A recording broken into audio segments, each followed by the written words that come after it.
Hi, everyone. Thank you so much for tuning into today's Author Talk series brought to you by the Library Speakers Consortium. The Library Speakers Consortium is a partnership of more than 450 library systems across the US, Canada, and New Zealand with the goal of making Author Talks more accessible to communities of all sizes.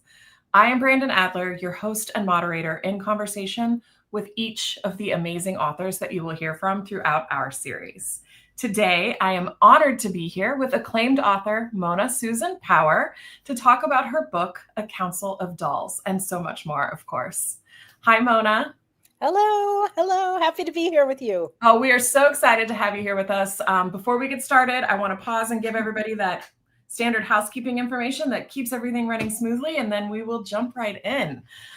We have compiled some questions that were pre-submitted with registration, but you may also continue to submit questions throughout the entirety of this live conversation. You just need to click that questions button that's just below the live stream video. If you're already in full size or full screen view, just go ahead and hit the escape key so that you can see those tabs that I'm talking about. Keep in mind, there are a lot of you tuning in today, so we will get to as many questions as time allows. And don't worry if you have to leave early for any reason whatsoever, all registrants will receive a link to the recording in about 24 hours. Now, to formally introduce our guest. Mona Susan Power is an enrolled member of the Standing Rock Sioux tribe. Her novel, A Council of Dolls, was longlisted for the National Book Award and the Carol Shields Prize for Fiction. She's the author of 3 previously published works of fiction, The Grass Dancer, which won the Penn Hemingway Prize, Sacred Wilderness, and Roof Walker. Her short stories have been published by the Atlantic Monthly, the Paris Review, the Best American Short Stories, and more. Mona is a graduate of Harvard and the University of Iowa Writers Workshop. She lives in St. Paul, Minnesota. Thank you so much for being here. How are you this evening? I am just so thrilled to be here, and it was so nice having a little earlier chat with you. And I wanted to thank you so much, Brandon, for hosting this conversation, and also Pinto behind the scenes doing all the tech work, and of course the Library Speakers Consortium. And I just have a few little comments I wanted to make, and I thought I'd read a very short excerpt from the book before we get into the conversation. And hello to everyone who has tuned in. I am so grateful for you being here with us this evening. And in Dakota, I would say Wopida Tanka. And I would like to share also my Dakota name, which is Wanachcha Washtewi. And I was so fortunate that my grandmother gifted me her Dakota name when I was 3 years old. And the translation is, what it means, as you would describe it in English, is woman whose good works bring flowers. And that was very, very true for my grandmother, who was always such a brave and generous leader. I feel it isn't true for me yet, but I still hopefully have time to make it so. So I thought I'd read a little. And I just wanted to say too, just about libraries and how much they mean to me. My parents were both voracious readers, and so my mother was taking me to the library every week. We had several favorite libraries in the city of Chicago, and this was in the 60s. And even though I was a preschooler and I couldn't read yet, boy, I would stare at the words and try to will myself to just know how to read. I treated the book so carefully and reverently that librarians noticed, and I was allowed to have my first library card when I was 2 years old. Wow. And for me, it was like winning the lottery. And not only did I love the books, but back then, we could take out record sets, so recordings of plays and things like that. So I was addicted to some of Shakespeare's plays, always the tragedies. I loved all the drama. I didn't know what the heck was going on, but I loved Cleopatra the most because she takes forever to die. And I'd be imitating her around the house. I'm dying, Egypt, dying. So libraries lit my imagination for sure. So I'm going to read a very brief excerpt from this novel, my most recent one, A Council of Dolls. And this is my favorite voice in the book, my favorite character, Lillian, growing up in the 1930s. And this is part of the opening of her section, which is titled A Hole in the Heart. Oh, and I should explain there's mention of wobblies. And for those of you who weren't alive back in the day, I wasn't alive back then either. These were the industrial workers of the world. It was another name for them, and they were the socialists. Uh, so, Lillian, the Bureau of Indian Affairs doctor says, I was born with a hole in the heart.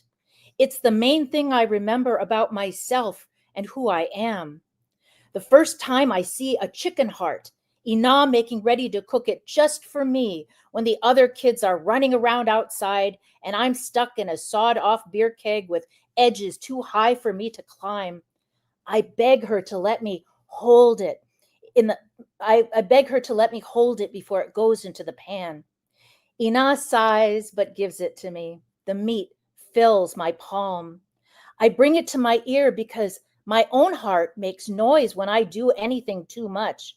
But this one is silent, silent and perfect. There aren't any holes. I squeeze it and wish I could switch it for mine. I'm jealous of that heart in all its beauty. Glad now that Ina is going to fry it up for me to eat. I will swallow what I can't have. I can read perfectly now. I taught myself from the one book we have in our cabin, left behind by an old wobbly who passed through town a few years ago and stayed with us for a week because he found my parents interesting. They are politics people who follow the complicated disputes of leaders on our reservation and even those in Bismarck, North Dakota, and Washington, D.C. I think he left that book behind as payment because we shared our food with him, even though that meant no one had a full stomach. He had kind eyes in a cold color, silver ice. He showed me the book one night, brought it over to my beer keg, and propped it on the edge so I could see the pictures. This is a book on child labor, he said, pointing to photographs of scrubby-looking white children with dirty faces and no smiles. They are treated inhumanely by greedy bosses. I wasn't interested in the bosses, but after the wobbly left, I liked to bring his book into the beer keg with me so I could visit with those children who made me cry. That's how I thought of it, that we were friends now, with me peeking in the book's windows to wave at them. Some days, I swear, they waved back. When I'd memorized each face and had made up a name for every kid, they started talking to me in my head. They helped me pick out the words beneath their pictures, then words at the top of the page. By the time I was 4, I could read the whole thing, and people came to our cabin to test me, their mouths hanging open as I read and read about white children who were maybe as poor as us, but looked more miserable. So thank you for listening to that little excerpt, and the reason they've placed her in a beer keg, a sawed-off beer keg, is back then, they couldn't afford things like playpens. I did the research and to see if there even were playpens back then, and there were. But so they tried to create one for this little girl who wasn't allowed to be running around with her siblings because of the problem with her heart. Mm-hmm. Why did you choose to start us off with that excerpt?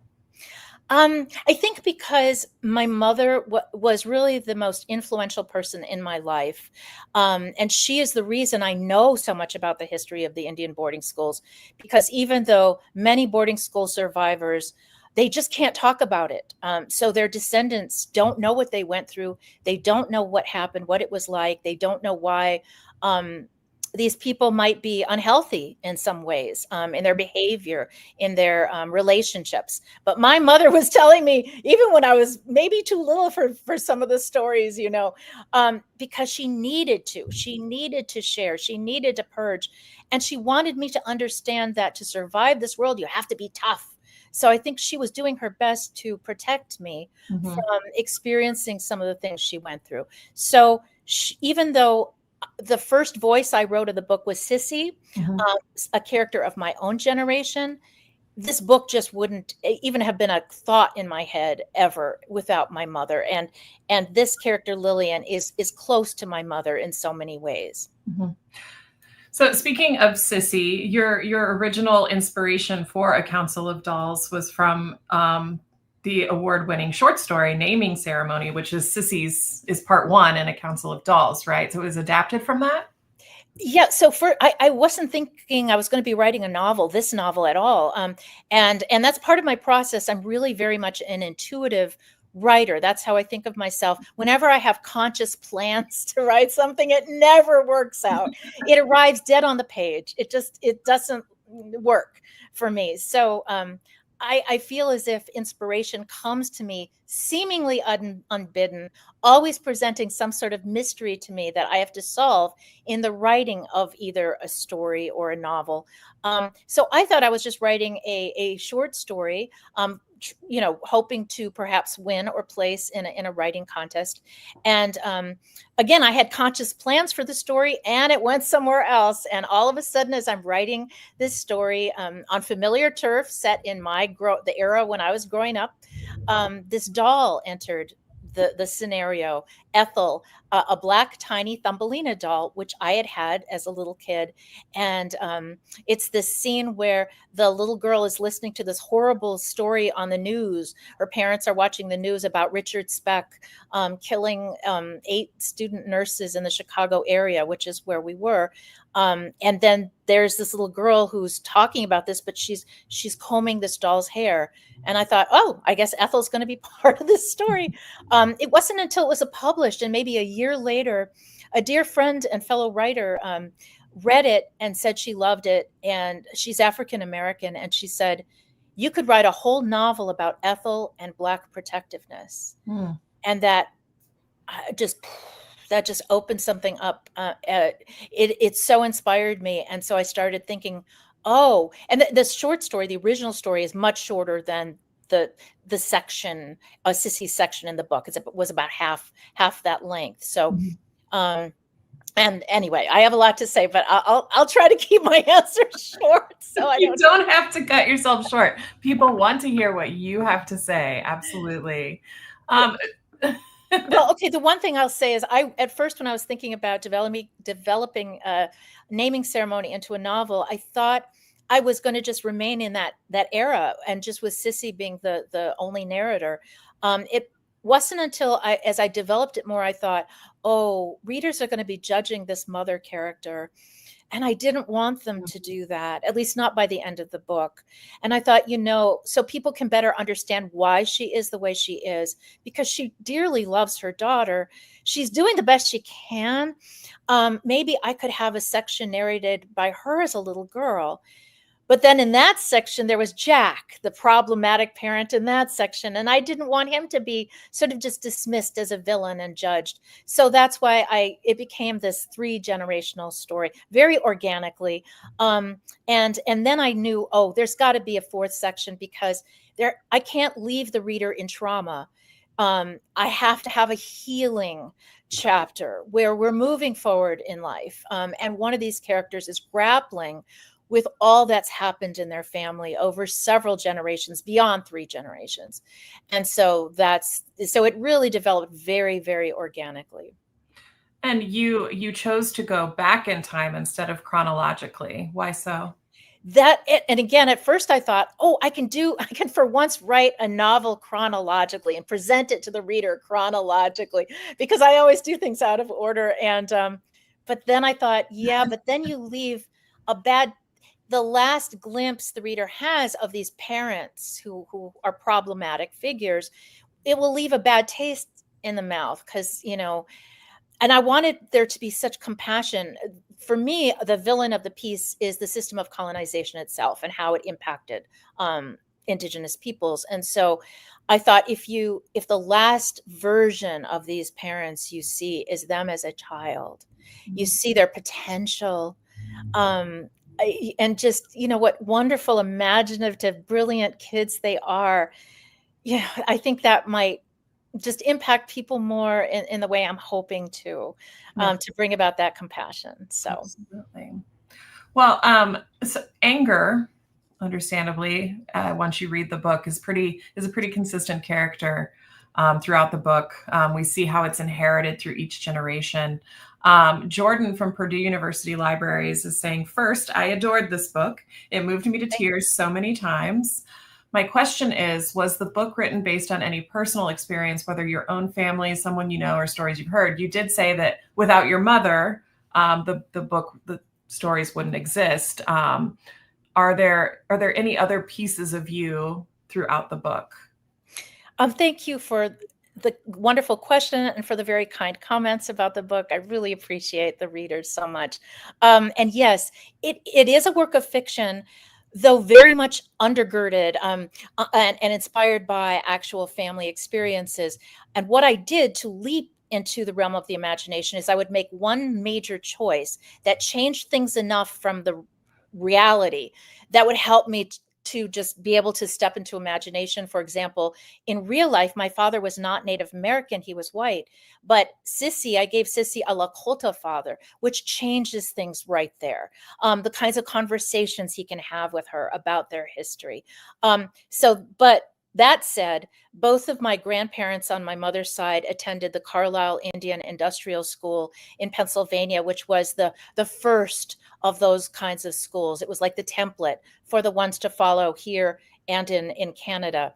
And my mother also had a hole in the heart and was inside with adults more than her siblings. So she was hearing all these stories about their own histories, what they had gone through. And so she shared that with me as a kid. And then she went to Indian boarding schools. Her 7 siblings went to them. And she told me some of their experiences. So I didn't have to do that much research for the book.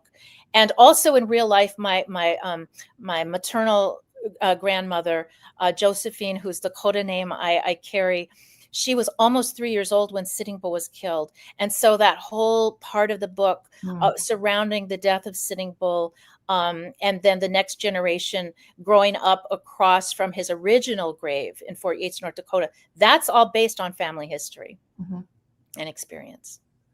Leah is asking kind of like a family history question. I think the men and women in your novel struggle with so many complex issues and problems.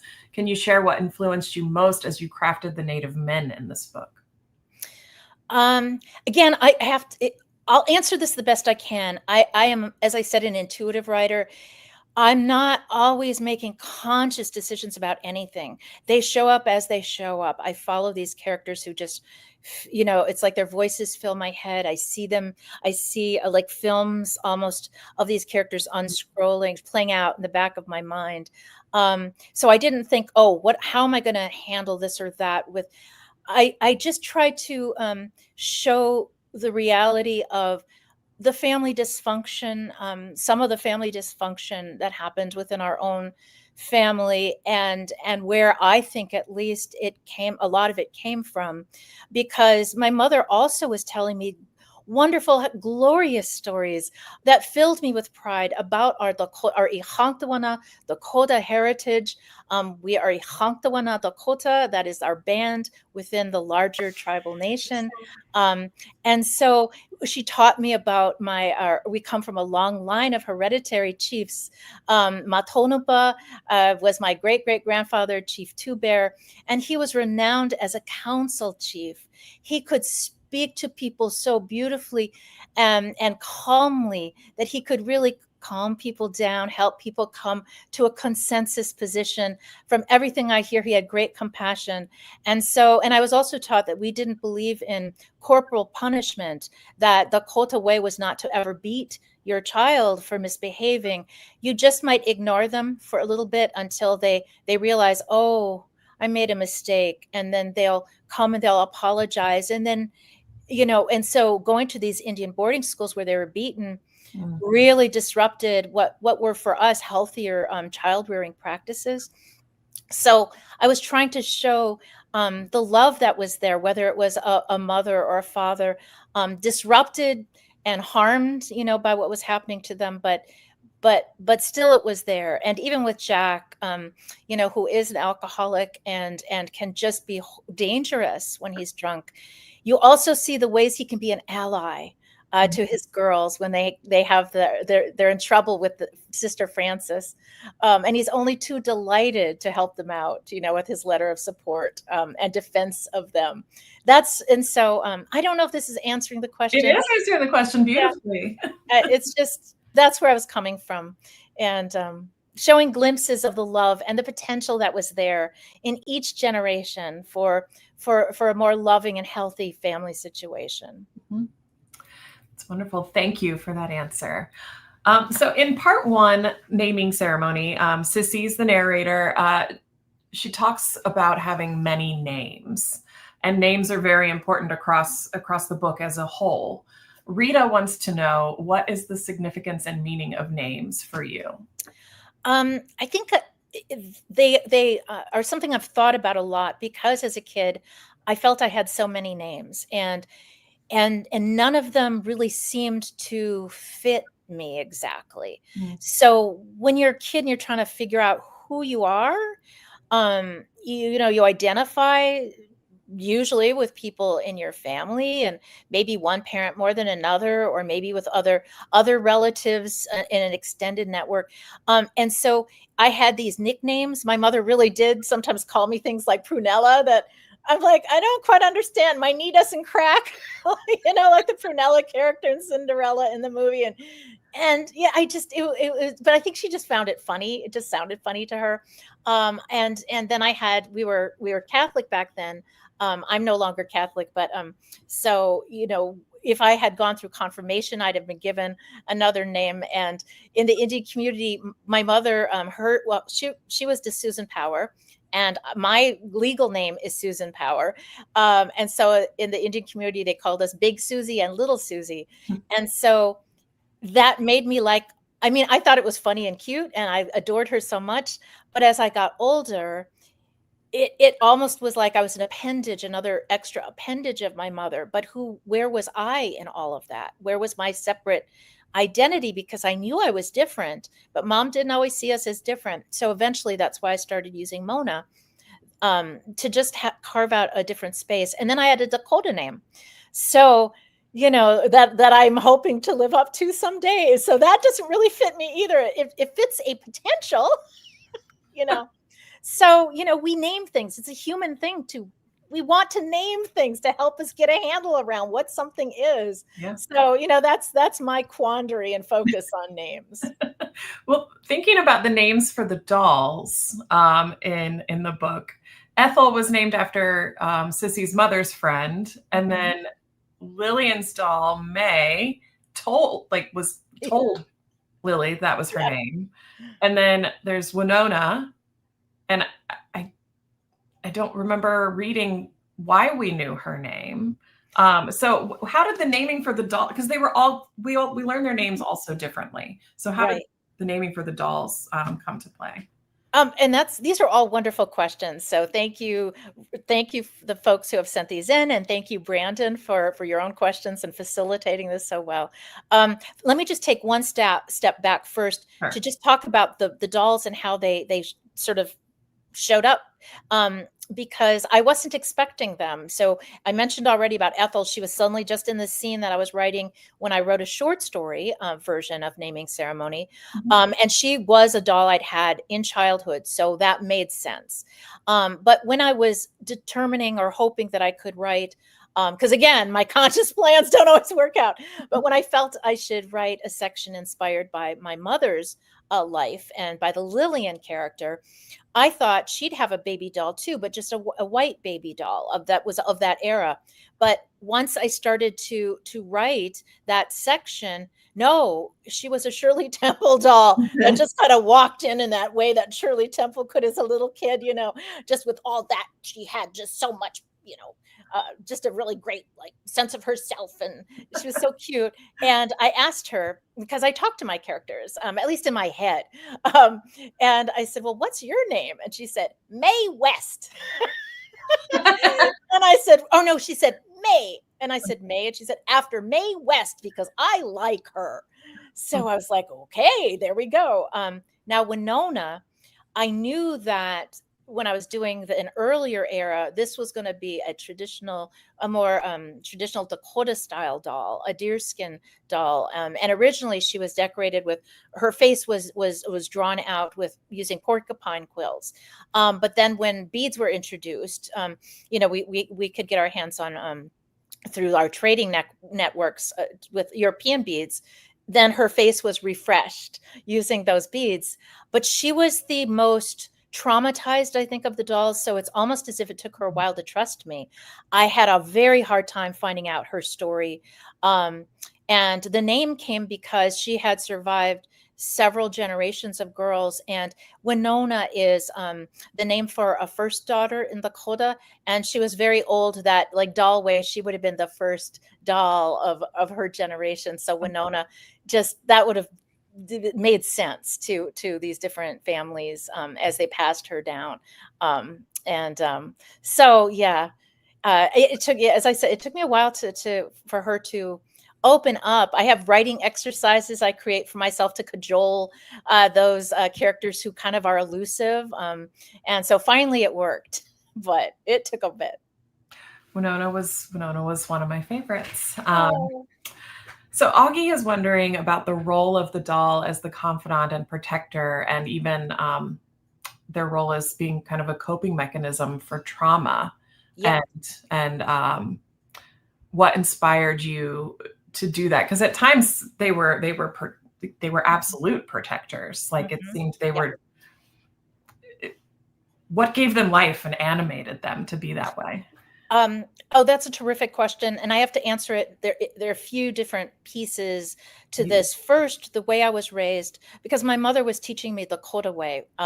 My father was not interested in his background. He would share very little about his childhood. He was so good to me. He would read to me every night, but he didn't share his own story or culture, really. So my mother was the major influence, and just filling me with stories about Dakota way and Dakota beliefs. And she taught me that there's no such thing as animate versus inanimate beings, that everything is potentially alive. Everything is potentially imbued with spirit. So you have to tread carefully through this world. You can't just mistreat, even things like dolls or teddy bears, because who knows what they've been through, especially since we were usually rescuing ones that had been dropped off at the Salvation Army and no one would buy them. Every time we go there month after month, they were still there and we'd feel so sad. So we'd bring them home for a penny or whatever. And mom would create a whole backstory for, so they were already very live beings to me from childhood. And again, being an intuitive writer, I often don't know what I've written really until well after it's been published. I'll get the gist of it, but there are a lot of things I just wove in unconsciously. They're not there by accident, but I did it intuitively, and my mind hasn't caught up yet. And so it was only after the fact, long after the fact, when I was finished with the book and had handed it in to an agent, that I thought, oh, it makes sense that these dolls would be what these girls relied on to help them through really difficult, traumatic times. Because one of my coping strategies as a child, when I was in situations I just could not handle, but I did not have support in those moments, I always leaned into my imagination to help get me out of that. If physically I couldn't leave, I could leave imaginatively. I could spin fantasies of what my life really was, who I really was in this other world. And I would play with my dolls and little bears and whatever. I would create safe scenarios for them. So I leaned into art, into imagination, expressing myself through singing and dancing. So these three girls are using the imagination, I think, and spirit, their spiritual beliefs and guidance, perhaps. Maybe I was taught to call on my ancestors for help and guidance. So all of these factors sort of bring to life these beings who help them when they don't know how to handle what's in front of them. They don't, so they just lean into that other space of possibility, to help them through what feels impossible in the moment. It was so beautifully done. Stylistically, even, I felt like there was a bit of foreshadowing of a foreboding event when they would make their entrance. Because they didn't always, in part one and part two, we didn't see them immediately. We didn't meet them immediately. Yes, and I even worried about it. I actually tried rewriting those sections in some ways so that they would be there earlier, and it really didn't work out. It's like they had an organic entrance that I just Yeah. had to. And oh, and I should mention, even though he is a everyone would agree that cockatoos are living, are living beings. And I didn't plan for Prince the bird to be in the book at all. But he literally flew into a scene that I was writing when I started working on part 4. And after a while, I realized, oh, he often floats in to break up the tension, so that what I manifested for myself was a fictional emotional support bird. I love So, that. and I've never had a cockatoo or a bird pet or family member before, but he just arrived to help me out. So You must have seen that Pat just asked that question. Pat was I, asking about Prince. Yeah. I caught that, and so I thought, oh, this actually fits into what we're discussing. So Yeah, absolutely. Prince, I loved Prince too, Pat. oh, So I'm glad. really got a kick out of him too. Um, so Laura from Phoenix Public Library is saying, did the characters in the story make their own dolls, or were they made for them? Where did they find the materials for the dolls? What did they use? Laura says, thank you for sharing your stories about your newest novel. I can't wait to read it. I like this question because it begs another question, which is how you decided to kind of manifest each doll. Each girl received their doll at a different time in their life. And, Lillian's was used or pre-loved. Sissy's, I think, was purchased. And then Cora's seemed to be handmade. So was there a reason for these differences in how the dolls were made and manifested? I think, and thank you again. Thank you for these wonderful questions. I think it actually fits the era, how they showed up. So Sissy's living in a time where, a parent can go, and I mean, if they have enough money, they can buy her something. And the way I grew up, we had to be very, very careful. But every now and then, my parents could buy me something new, and so I did receive a black tiny Thumbelina doll, and there was a white one and there was a black one, but my mother was very much involved in the fighting for our rights in the Native world, but also we were involved with the civil rights movement. So I felt this solidarity, with the black dolls. So I was given that when I was probably about 7 years old, and I just loved her.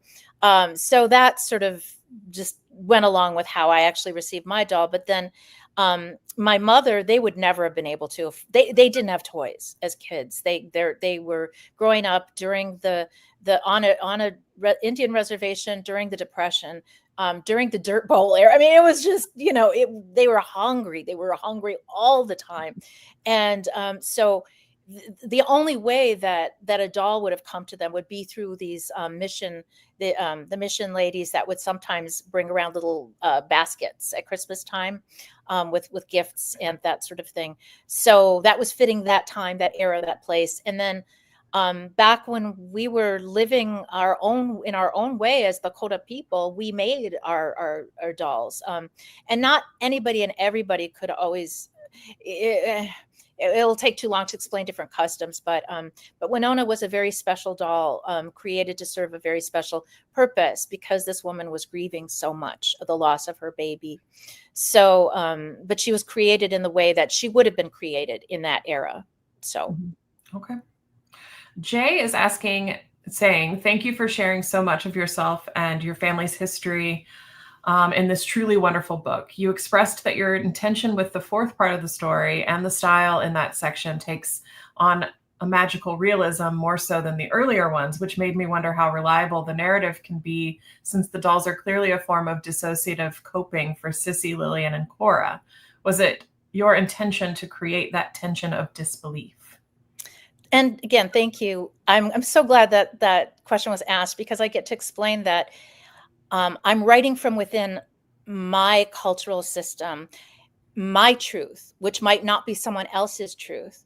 So actually, there's so much about what Jesse describes in part 4 that happened to me. So for me, it's not magical realism at all. It's just my reality. And I don't expect the reader to take it as their reality. I'm never trying to proselytize or prove, we are allowed our own beliefs and our own experiences, the way we experience this world. So I've seen spirits. I've had direct guidance from ancestors. That whole scene where she finally feels the shame just falling off of her, and she starts shaking her arms and legs because she's just to sort of physically, just help get it off of her. And then she realizes, oh, I'm like spattering my walls with this bad energy. And so she takes it outdoors, and there's that super moon. That happened to me in the late fall of 2019. And I went outside and I didn't care what my neighbors thought, when I'm out there in my own ceremony. So, yeah. So I was just writing from my own experience. That's just my truth. Not trying to create a tension of disbelief. No. That's a good question. Kat says, I'm a reborn doll artist. One was rooted with my hair. I get mixed responses from family and friends. Do you ever encounter negative responses from people?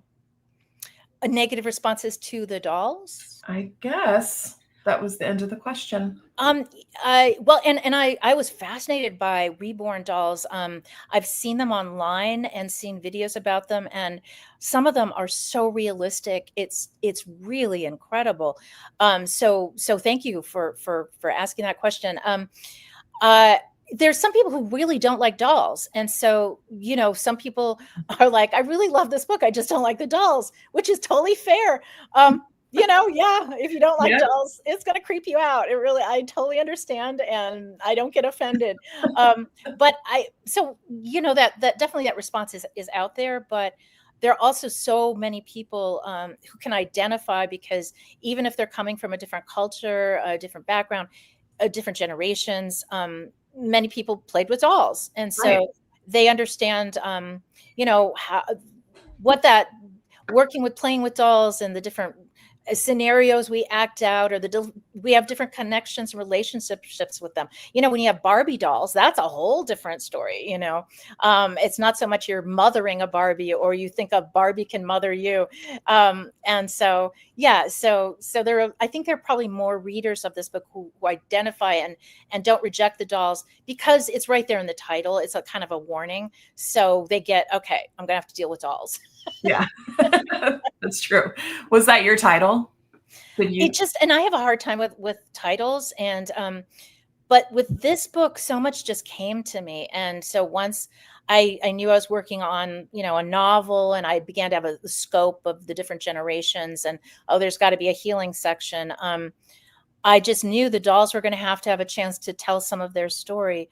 Okay, so a council of dolls. And I know I do cover some of the same ground. Like the dolls will be, some of the scenes they share, the reader's never seen before, or it's new, completely new material. Sometimes it's going over something you've read from the girl's perspective, but I think it adds something to see the same scenes from the doll's perspective, because it can be a very different take on the same event.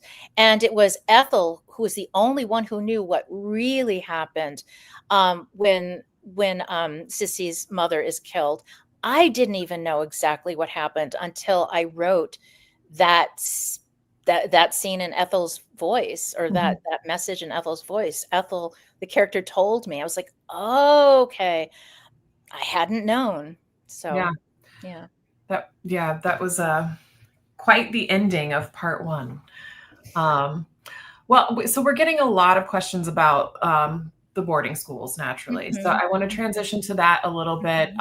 Liza is saying, how did researching the history of Indian boarding schools influence the portrayal of the characters' experiences, especially regarding cultural banning, things like language, cultural traditions, and material artifacts, and assimilation?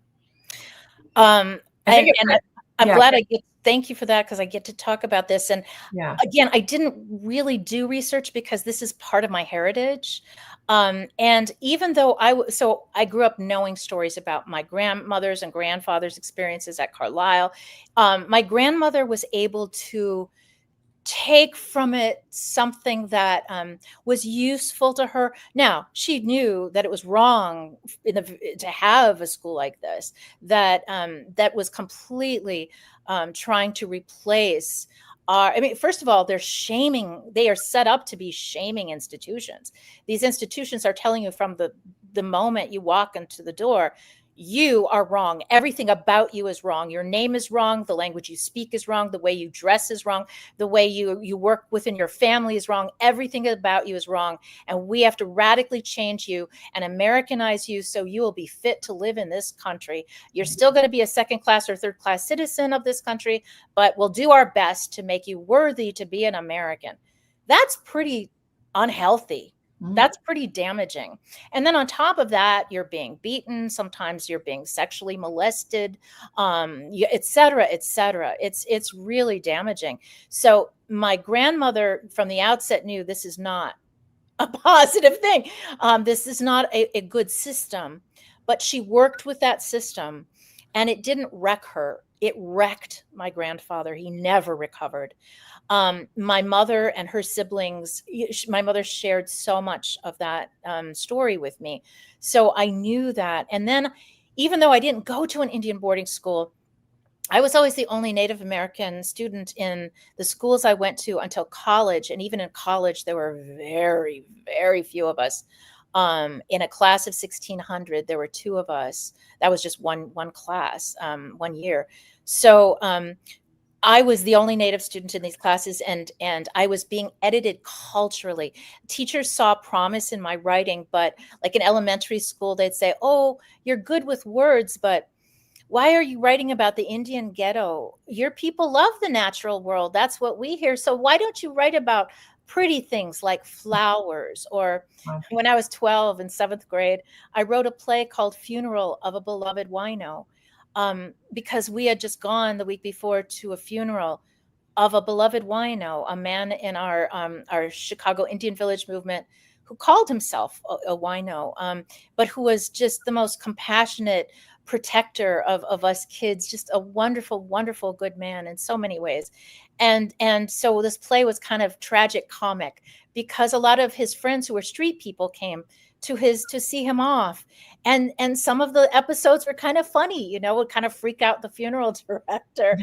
So, I was writing from my experience, but that was seen as inappropriate, by a teacher. So my mother had to come to school and kind of tell them off. So, I was being told so often by my teachers, you don't fit. What you want to produce and say is wrong. I got an A on a paper in fourth grade about the Battle of the Little Bighorn. We call it the Battle of Greasy Grass, but that's what it's called out, by others outside our community. And I was a careful writer, and I was drawing from research books my mother had in her library, but also she knew one of the warriors who was at the Battle of the Little Bighorn as an elder. And so but I was coming from our perspective where Custer was not the hero. He was this reckless egomaniac that was going after gold and glory. And so I was given the A, but all the other students in the class were called on to read their paper aloud except for me. And so I learned, as I wrote in a little essay, I learned that there is no room for my story in many places, especially when the story is true. Mm-hmm.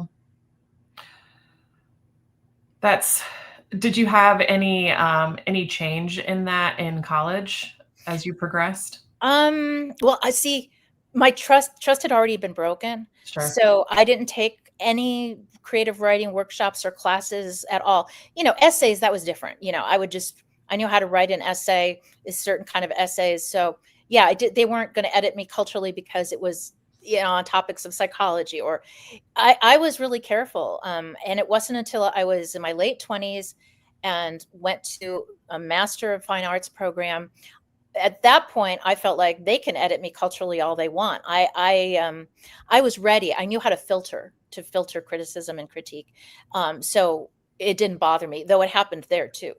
And it still happens out there in publishing, not with my team, my agent and my editor. I am very lucky. But partly it's because they are a new team for me. We've been together a couple of years now. And so I'm much older. I knew very specifically what kind of people I wanted to work with and how I wanted to work with them. I knew I wanted a team that didn't only believe in my voice, but also believed in my vision. Mm-hmm. They could respect my culture, my spiritual beliefs, where I was coming from, and not think of it as weird and woo-woo. It's not their own turf, but they allow space for mine to exist next to theirs as equals, with equal respect.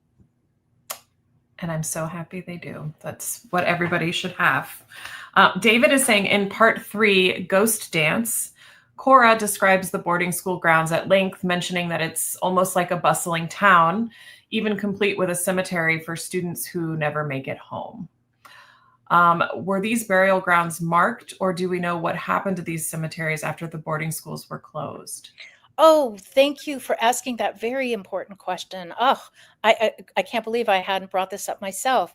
First of all, when I was about 13, my mother took me, she loved road trips. We would road trip to powwows across the country, to political activism movements across the country, but also places where historically she just wanted me to connect with the history of certain places. So she took me to see Carlisle, and she took me to that graveyard when I was a kid, and it made such an impression on me.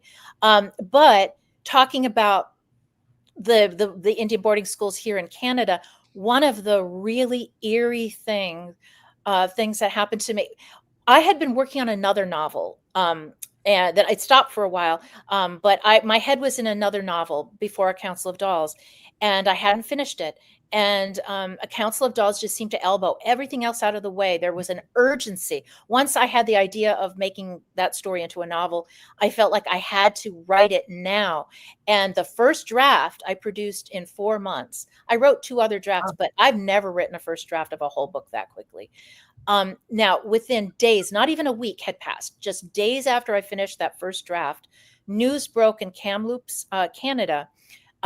People had started looking for hidden burial grounds of former Indian students here and in Canada, around on the grounds of these former residential schools. Well, they call them residential schools in Canada. They call them boarding schools here. There are hundreds of them. Denise Lodgemadeer, I mentioned her work in the in a section of the author's note. She has been trying to trace and find all of them. They're everywhere, even Hawaii, all over the place. So this news broke in Kamloops, Canada, of a discovery of a hidden, unmarked burial ground of former Indian students at that school. And it seemed like after that date, news kept breaking every other week or so about more of these graves being found in Canada and in the United States. And so it kind of gave me this chill, like that's the urgency I was feeling, because there have been some folks, professors, scholars, writers who've written about the Indian boarding school experience. Not that many, but there are a few. But there are very few written by Native American authors. Brenda Child has a wonderful scholarly book. Denise Lodgemadeer. It's very, very few. And so it's time for us, not that we haven't been ready or privately writing our own stories, but for our stories to be allowed out there and published out there, in the public sphere. It's time for us to have our stories being honored and being heard. And so I was so honored to contribute to that body of literature that is so small right now, but is growing. Yeah. So Jenny is saying most of your writing, including A Council of Dolls, shares a theme of intergenerational trauma, and even generational healing. So Jenny is saying, as a high school public English teacher, what do you feel is the most important theme, idea, etc., that I should focus on when I teach Native American literature to my students? Oh, that's a wonderful question. It's a big question. I will muddle along the best I can because, yeah, I'm going to start with the first part of it. I'm writing what I know, and I was so privileged and blessed in a million ways. As a person, as a child, I would never choose different parents than the parents I had. I absolutely love and adore them, but there was trauma in my growing up years for sure, and I didn't, I handled it the best that I could, but there were things that happened because of that. So I developed anxiety. I developed what they call complex post-traumatic stress disorder, and terrible depression. Just I've lost years of my life to depression. Thankfully, no longer. And I'm still a work in progress, but oh my gosh. Yeah, so I even as a teenager, I think I was trying to find a fix to the issues that I didn't know how to handle. My mother did not trust the psychiatrist therapist. She steered me away from all that. But I was a psychology major in college, even though I wasn't interested in pursuing that, professionally. That was saying a lot, right? I'm trying to figure this out. I was forever reading self-help books. I read Buddhist authors, Thich Nhat Hanh in particular, who really helped me to retrain the mind, so that over several years, I finally changed this horrible, self-sabotaging, ugly and cruel inner script that I inherited, I think, from my folks. They were so hard on themselves. They never loved or appreciated themselves. It took me a lifetime, but I finally got there, and that just changed everything. And so it's in all my work because of my own experience and those I loved, and it's hard being human. We all have some kind of trauma somewhere, we've inherited or we've experienced directly, and we're trying to do our best or some are trying to do their best, to figure things out. And so that's always going to be there. And as I said, it was important for me to not leave my readers in the trauma, but to hold out hope that things can get better, as they have for me at long last. Though again, I have to be vigilant, because if you don't pay attention to yourself and how you're feeling and how you're acting, you can slip into these old patterns again. So I'm constantly being vigilant and careful. And the other was it was about teaching. Most important themes or ideas to focus on when teaching Native American literature to high school students. That's because I'm not a lit crit person, or I don't speak about literature in a certain way. I might be coming at it in a different way. But one of the most important things to me in teaching Native American, in reading Native American literature, let alone teaching Native American literature, if this is not your experience in any way, shape, or form, especially in terms of belief systems, it's to try not to take the model of Western, the Western belief system, that model, and put that on top of where we're coming from. Now, some Native American authors might absolutely be raised within that Western model, and that is their guiding system. So then it's no problem, right? It's going to be really familiar turf for most of your students, probably. However, to do justice to people who might be coming from a very different belief system, be careful about throwing those labels around like magical realism. Maybe it's not magical realism to them. It's their reality. So just taking that care to kind of check oneself.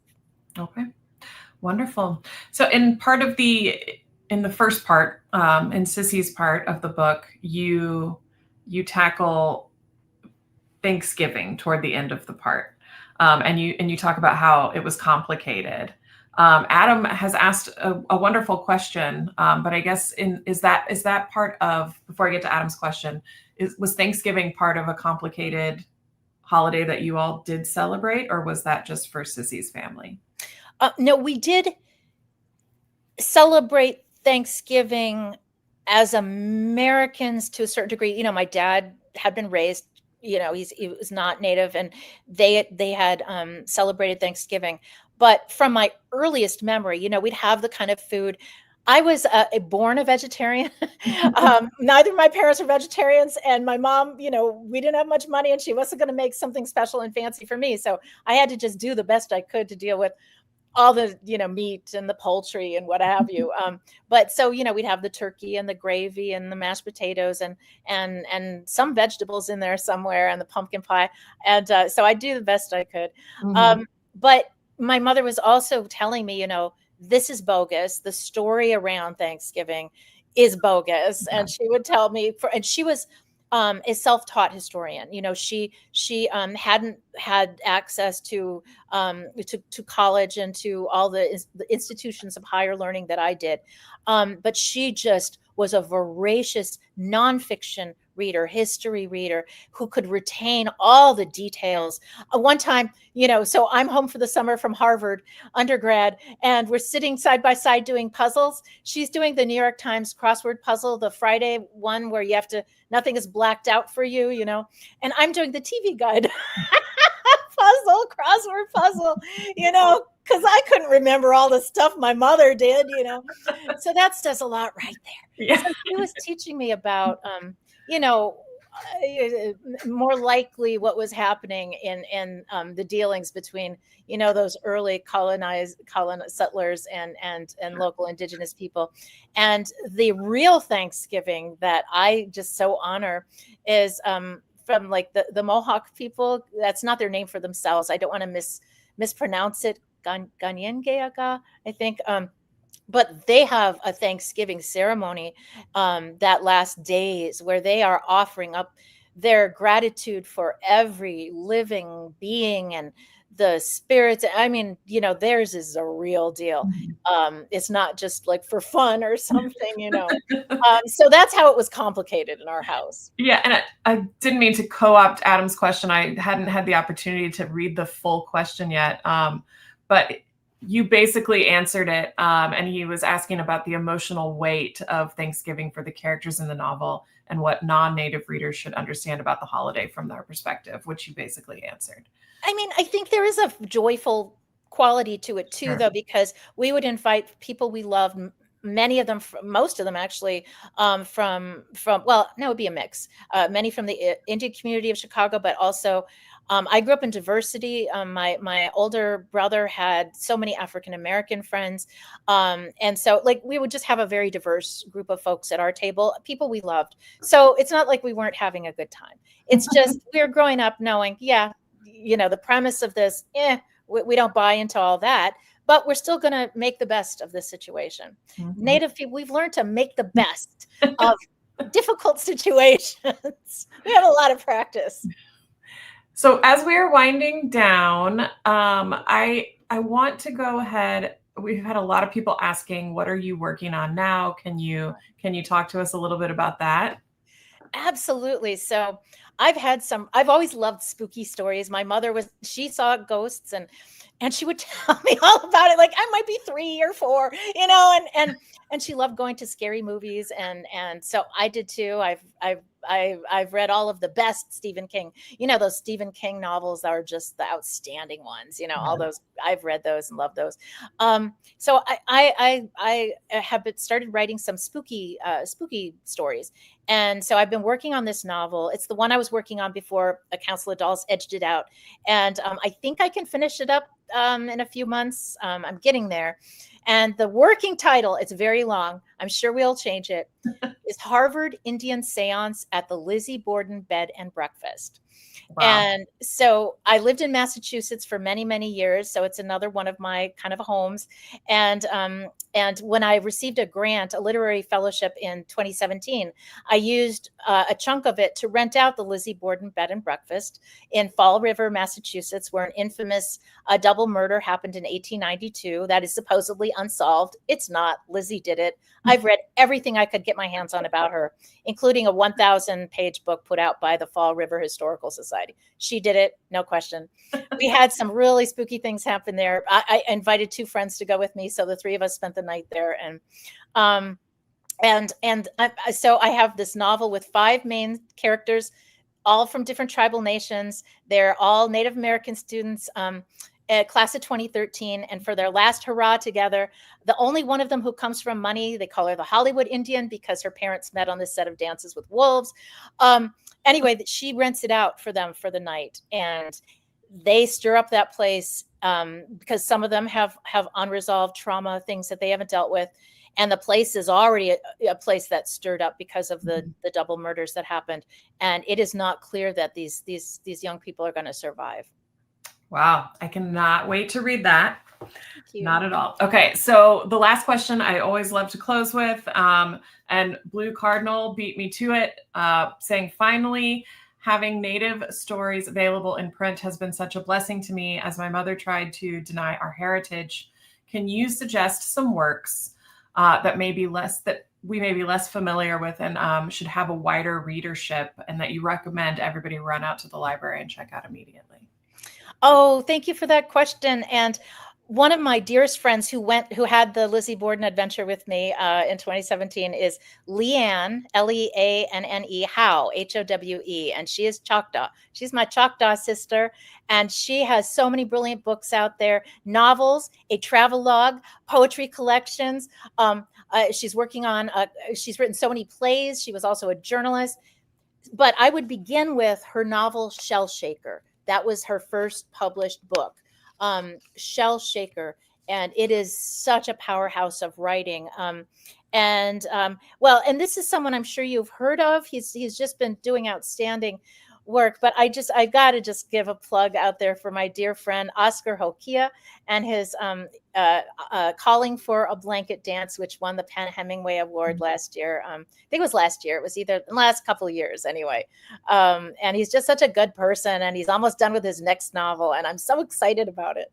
It's just wonderful to have all these, Native voices finally being published, and I can't always keep up with it now. It used to be there were like 4, and now there are more, and it's so exciting to me.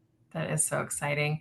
Thank you so much, Mona. The hour has truly just flown by. It has been such a pleasure talking to you for the last hour. So thank you so much, truly. Thank you all, and thank you for being here, all of you who tuned in, and thank you for your terrific questions. And I'm so sorry because we couldn't get to all of them. And again, I muddled along the best I could in answering because I don't know. I'm such an unconscious. I'm intuitive. That's how I work. So yeah, I don't always know what I'm doing or why I'm doing it. You were excellent. I want to echo that sentiment. Thank you to everyone who is tuning in right now. Without your support, none of this would be possible. So thank you for choosing to spend your time with us. As a reminder, if you scroll below the live stream video, you can see the resources area, and that contains a link to Mona's book, A Council of Dolls. So be sure to check that out if you haven't already. We look forward to seeing you all again on December 4th when we chat with Dr. Jeffrey Post, curator of the Smithsonian's National Gem Collection. I am Brandon Adler, and thank you for joining us.